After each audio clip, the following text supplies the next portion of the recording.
So I'll do a little preamble here. Hi friends. There's Decal and his high boy over here at his dad's place, and his dad's been nervous, and his dad, mainly his mom.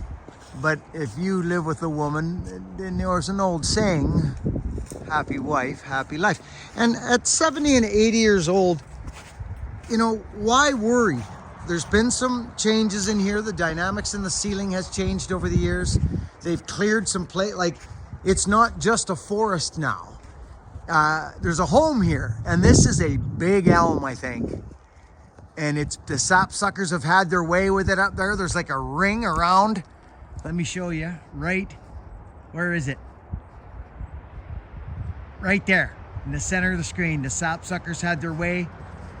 It's fine. It's not a huge defect, but I'm not trying to justify cutting the tree down. I'm just explaining the situation to you. They're nervous about it in the big winds. And there is some defect here and there, nothing crazy. So, but there is a lovely hole for it, friends, right in here. You see? It's nice and simple. And we're just gonna plop it in here for them. Just boom. Nice open canopy. This guy's got a problem. So I'm gonna give my phone to Decal, put a hard hat on so you guys don't give me trouble. And also, because it's smart, but see this? You know, it's on the backside. The prevailing winds come this way. So they want to be comfortable in here in their later years. Decal, I'll pass you this to see if this still will fire up. You're rolling.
Friends, you'll hear the term Dutchman.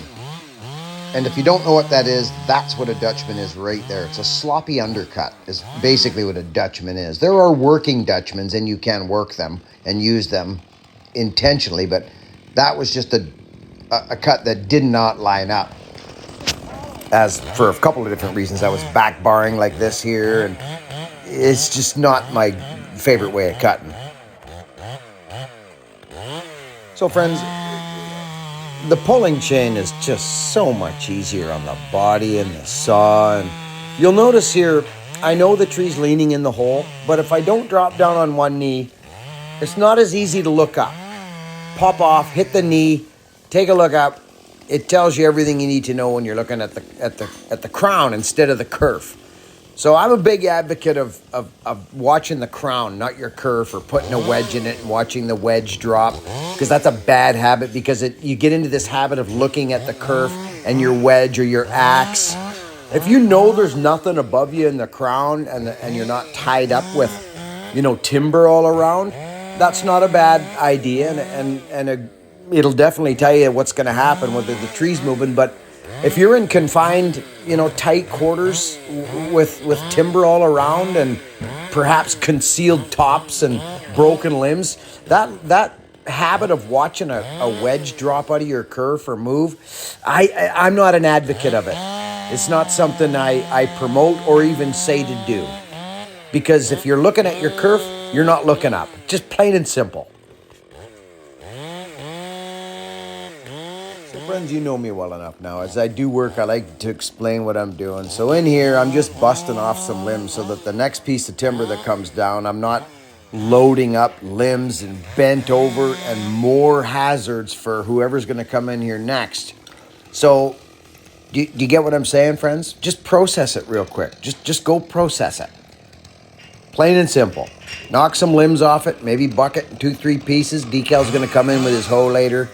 There's a little, machine. But if it's all just trees on trees, it becomes very difficult to get at. You could even create a problem or hazards for the homeowner or whoever's coming in next. Think about the next person coming in. So friends, I am going to voice over here because, see, there's no wrap here. This is where a wrap is so handy. So again, we're not logging. We're cutting this tree down. It's going to need some cohesion. And we're poking it in a hole. I think we're going to grab a little tree on the way down and snap it. I think we do. It's a little... We were just going to see if we could save it. But regardless, again, we're sitting here on a pulling chain. I'm using my leg now. You'll notice I use my knee because I ain't got a wrap bar. So I just kind of use my knee to get started on this. Once I'm started and dogged in, there's no effort. Zilcheroni. It's just easy on the body, and away I go. I'm dogged in, the power saw is pulling, it's not pushing me away from my work, and I'm just putting a freaking undercut in the tree. I think we end up with a Dutchman, or maybe this one comes up not bad. But anyway, this is a preferred way to cut. I'm looking at Decal right there to tell me how much I got left. It's a little trick we do sometimes. You'll see a lot of fallers doing it. Looking to his mate there to tell him when to stop cutting. You don't do that when you're cutting alone, though. You stop and you go around and you have a look. So this come up nice. Actually, real nice. Bit of defect here. Don't let this stuff deceive you. Hey, I gotta talk to you guys a second, you East Coasters. There's something missing here. How are you supposed to fall? Oh, back bar. Oh, okay, back bar, like this. Gotcha.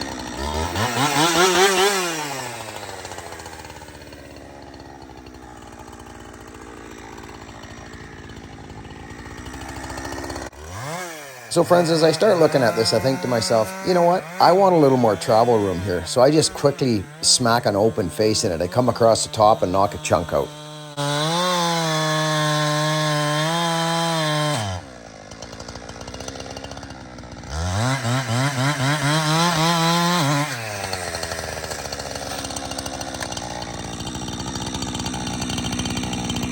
The open face.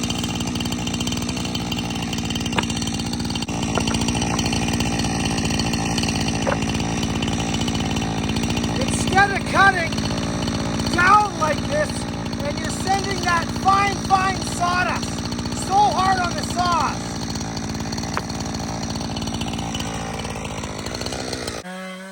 So friends, I thought I had a little a video explaining the lean on this tree. I mean, obviously our first task at hand when we're cutting a tree down is to assess the lean.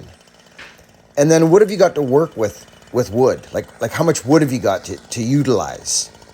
Well, here I could easily put an undercut and not worry about not having enough room to get my wedges in or my saw in deep enough to where I can put wedges behind my bar and not start smacking my bar or bore cutting some weird situation.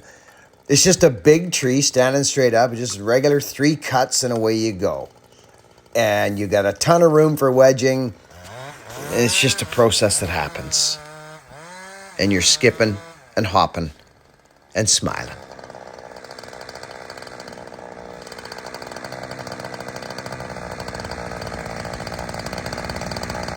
Friends, if there's anything I can say to anybody doing this stuff, don't panic on the stump. Just relax. The tree is now mine. Like, it's over. I'm talking about a leaner, friends, or something that needs cohesion. So a tree that's leaning and head lean, you got no problem. You cut it up and throw it down. But I'm showing you here. Take a look at what's going on here. Look at the hinge. There's about 1.5 inches wood there. Look up at the lean. Decal will show you. The reason it's not leaving is because it's actually leaning back. or it would leave. So don't panic. Check your wood, come over, see this here? Look it, we're basically cut up. Take a look. The tree's not gonna break off its hinge. Just take your time.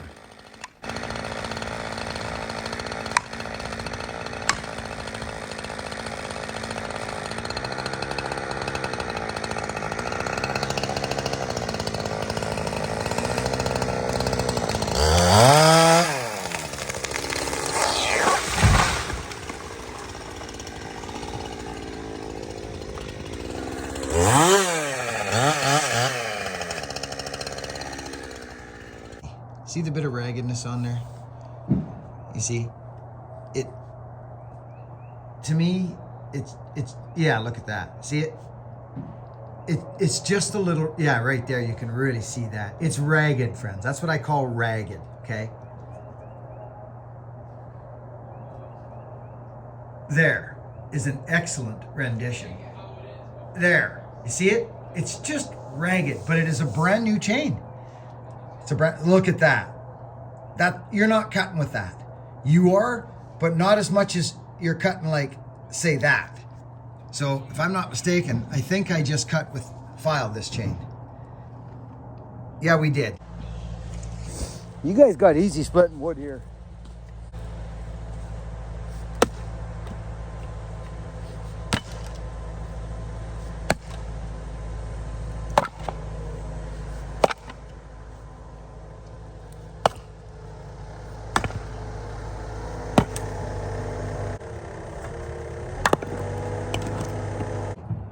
So here we are in Mishawaka, Indiana.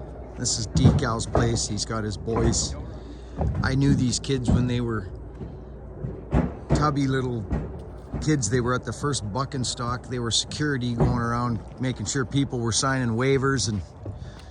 And there's old Ryan Yeski in the back. He's got his shades on, managing the program here. And they're working the 250, the High Boy 250 with a Dana freaking 70 1-ton rear end in the back of this truck and a 60 up front with a divorce transfer case, 224 transfer case, open closed knuckle freaking 4x4, beautiful truck, lunar green. And we got the boys in here taking care of business. We just knocked some wood down. This is some red oak. Chuckles is going after it here. Buckins, you know, through the axe. I'll tell you right now, the next time somebody says to me that our oak is hard to split, I'll invite you over to Vancouver Island and give you a gnarly piece of Douglas fir and you tell me what's different. This is the easiest wood in the world to split, this oak. Like, I'm talking, you can do it with a hatchet. Yeah, I know it's cold. All wood splits better when it's cold. We all know that. But this oak splits like nothing. But now this is a different story. Oh, it looks like somebody was over here from the West Coast. Is that a Humboldt I see? It sure is. Look at that strip of Holdenwood across there. Now there's another. Heavens to Betsy. Why are your stumps so high? What do you mean high? Oh, I see. So now this here is what they call elm. Now, as you can see, there's not a lot of it split because it's a skank. It's the skankiest tree to split. And I had a little go at it yesterday with a couple different axes. Listen, friends. Elm's rough. We all know it. Throw it to the log splitter. Or if it's all you got, well, then you'll learn to split wood very good, won't you? Yes, you will. Peel the sides off of this elm. What's that? Oh. Peel the sides off this elm, like this here. This was a nice straight growing elm tree. See that there? Just peel the sides off her. Busting straight through that stuff is stringy. So we all know the elm is nuts and hard. So he's got splitters, and these guys, they heat their home. They got a boiler, they've got a fireplace inside. But this is the work that we're talking about here that gets you connected to the earth. You can go to the gym. All these guys go to the gym. Look at the size of this monster here. This guy here is lean, mean, fighting machine. We got Ryan here. Ryan, say hi to everybody. Hello, what's going on? And you got this crazy nerd down here. Here's the brains of the operation, Charlie. See, he's got the boys in the truck. I don't know what this guy's name is, but he just hangs around looking for chicks. There's no chicks here. You got bird that right. Watching. So that's Adam. That's Adam Smith and Chuckles and these guys. You will all know this if you've been following this channel for any amount of time. You'll know where we're at right now, and it's a blessing in itself. Oh, there's another Humboldt stump over there. Look at this freaking red oak, friends. Oh my goodness, it's so straight ground. It just. I'll say it right now. I don't know what the heck that is. All I know is there's oak leaves all over the place, and I know one's an elm tree, but that stuff sitting there split was all done by an axe. You guys tell me. I mean, I've heard it's pignut hickory. That could be good. Maybe does pignut hickory split good? Because if it does, then that's a bonus. But whatever that wood was, I think any wood splits good straight grained, except elm. That was a straight elm tree, and it's tough. So you tell me. I don't know what it is. I'll tell you right now. I don't know. I said red oak. That's what somebody said, and there's oak leaves laying around. So, but I think it could even be hickory.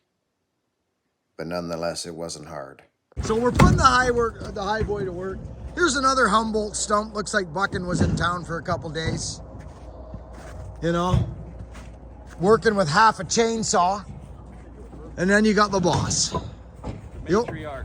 Yeah, the matriarch. So he had some trees, friends, that needed to come down. They were too close to the home. He was a little bit nervous. They were ripping around in the wind the other day, even though we all know they're strong. These boys are, it's so nice to see them working and helping their dad. And I'm just so pleased to be here and honored. So just a big shout out to the Smith family, please. And J-Poo is Doug's wife. And yeah. You know, Buck, I don't think those springs know that's a 1-ton axle. No, they don't. So here's what happens, friends, with these trucks, okay? This is very interesting. I am going to shoot this video and upload it because is what we're doing. Now you got 200 pounds there and about $1.75 behind them. They're flat. So yeah, you can see the springs in here. This wood is green, but it's frozen, so it's lighter when it's kind of like this. But he's got a 1-ton rear end, but he's only got it's just a 3/4 ton truck. You see the 4-inch lift in there? You see that? That's a high boy.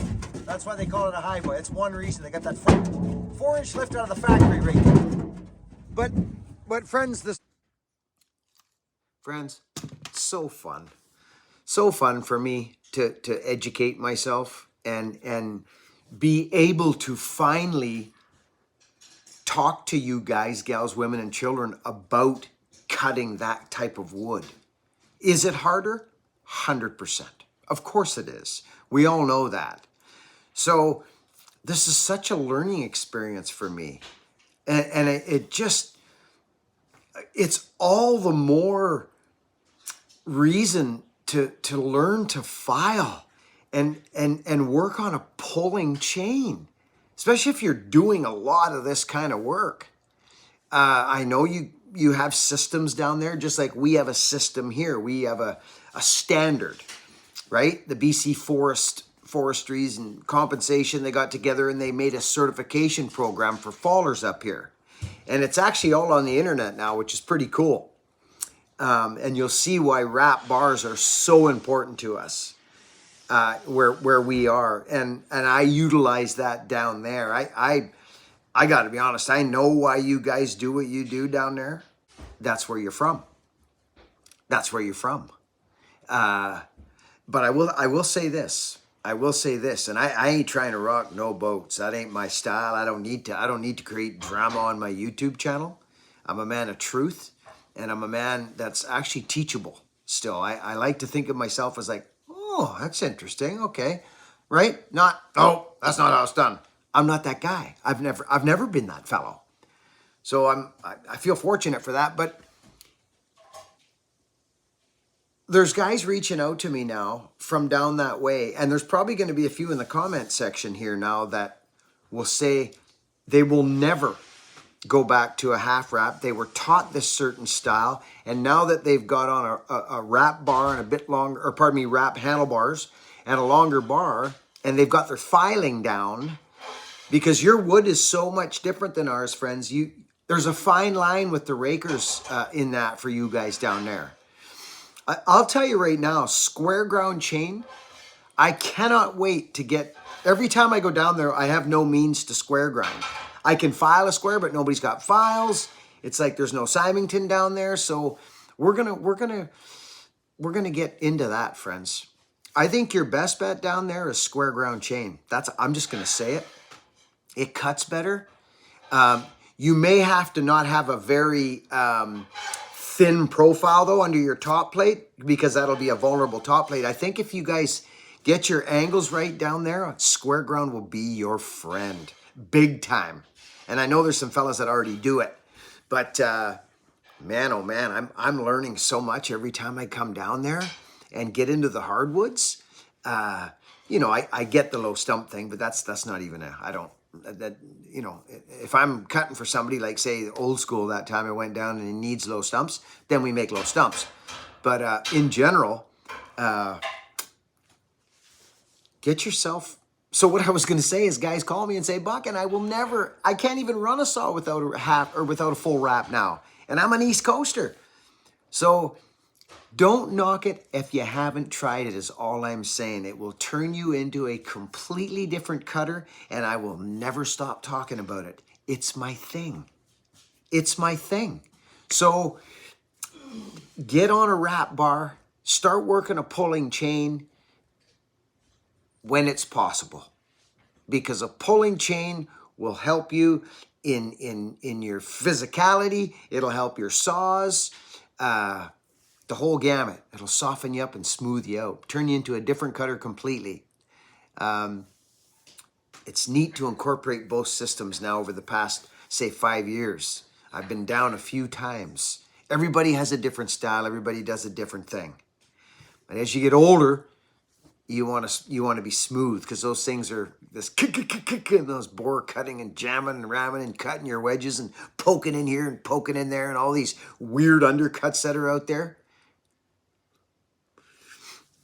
Enjoy. But do look at the crown. This looking at your kerf and stuff, friends, not a good habit to get into. It's not. You look up there. That's what's going to kill you. Something's not going to jump out of the kerf and smack you in the face or take your shoulder out of your head. It's going to be something from up there. So the habit of looking up is much smarter than looking down. Work hard, be honest, be kind, friends. See you on the next video. Thanks for watching.